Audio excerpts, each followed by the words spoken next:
This life is free of quarrels, conflicts, complaints, or condemnation. There is no theft, corruption, poverty, or laziness. Each person voluntarily engages in creative labor without any administrative commands or compulsory measures. Can you achieve this? Our community, we have Christians, Buddhists, Taoists, Muslims, and even Communist Party members.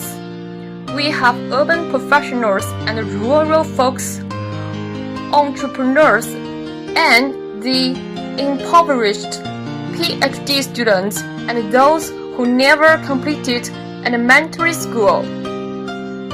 We have people in their 80s and 5 or 6-year-old children.